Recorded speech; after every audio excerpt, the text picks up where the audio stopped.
Episode 3, The Call and the Release, Trusting Inner Guidance and Letting Go with Love. Here comes a moment in every sacred journey when silence speaks louder than any voice. When what once felt familiar, a job, a title, a relationship, a belief, starts to echo with a strange hollowness. This is not a crisis.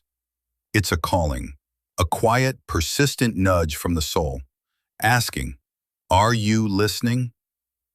Welcome back to Dharma in Action. In this episode, we enter the delicate space between holding on with love and letting go with trust. You may be standing at the edge of something, not quite sure what comes next, but deeply certain that something inside you has shifted. Perhaps your heart no longer beats in rhythm with what the world praises. Perhaps your soul is longing to unclench, to release, but your mind is still seeking permission. This is where inner guidance whispers, what you're seeking is already seeking you.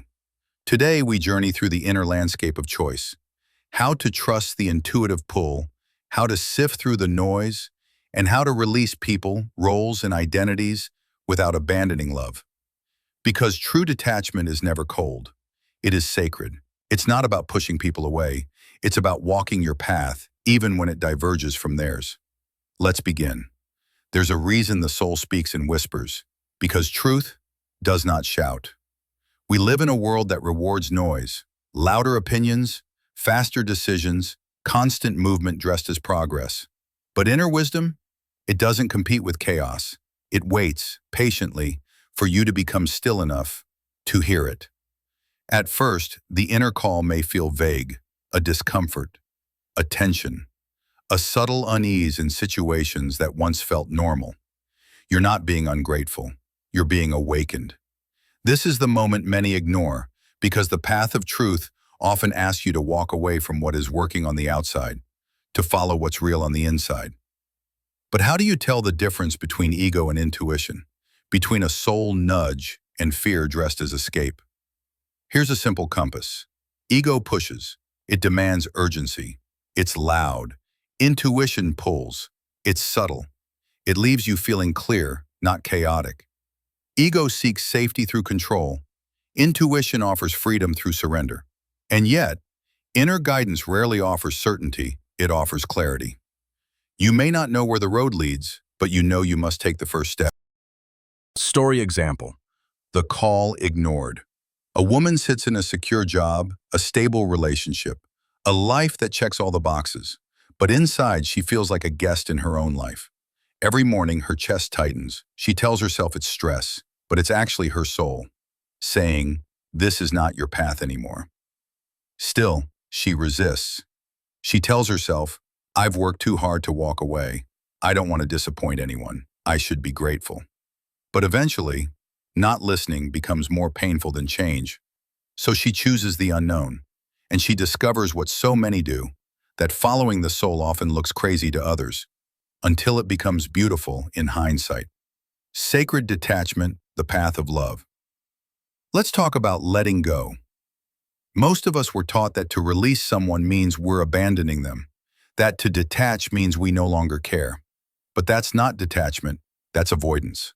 Sacred detachment is different. It's choosing alignment over attachment.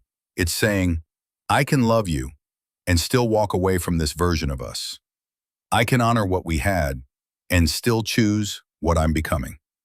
Whether it's a job, a friendship, a version of yourself, detachment isn't cold. It's clear, and clarity is a form of kindness. Sometimes we grip things out of fear, fear of loss, fear of guilt, fear of not being enough without that person, title, or role. But ask yourself, what am I holding on to that no longer holds me? If it costs your peace, your growth, your soul, can it really be love? The cycle of returning. And yet, there is no shame in returning. We may hear the call and still stay. We may awaken and still choose comfort. That's okay. Growth isn't linear. Truth is patient. The soul keeps calling, not to punish you, but to gently remind you, this isn't who you are anymore. And each time you listen, even a little, you strengthen your inner compass. Practical grounding, how to hear yourself. So how do we return to our own knowing? Silence. Not the absence of sound, but the absence of noise. Even 5 minutes without input creates space for insight. Body listening.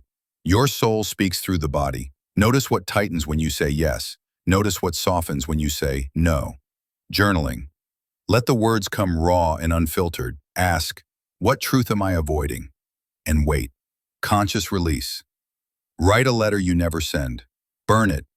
Bury it. Breathe through it. Let the energy go. Not with hate, but with honor. Nature. Forests, oceans, wind. The original language of the soul. You don't need a spiritual title to access your knowing. You were born with it. Final realization. Here's the truth. Not everyone will understand the choices you make from the soul. And that's okay. You are not here to live a life that makes sense to others. You are here to live a life that makes truth in your body. You don't owe anyone your stillness, your clarity, your freedom. But you do owe it to yourself. Listening to your call is not selfish. It is sacred. And letting go, when done in love, is one of the purest forms of evolution. So, take a breath, let go of what you were taught to hold, and begin listening, not with your ears, but with your being, because your soul has never stopped speaking.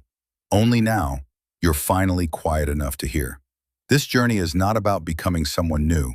It's about becoming who you've always been. Beneath the noise, beneath the masks, beneath the old stories of fear and obligation. When you walk this path, some things will fall away. Some people won't come with you, and that's okay. Not everything that ends is a loss. Some endings are grace in disguise. So if you feel the call, trust it. If something is asking to be released, let it go with love.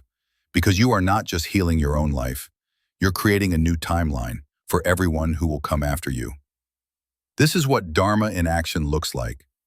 Choosing truth over comfort. Choosing presence over performance. Choosing freedom over fear. If this message resonated with you, take a moment to share it with someone who's standing at their own crossroad. And in the next chapter, we'll explore how to walk this sacred path with clarity, courage, and devotion, even when the world doesn't understand. Until then, walk slow, listen deep, and trust your becoming.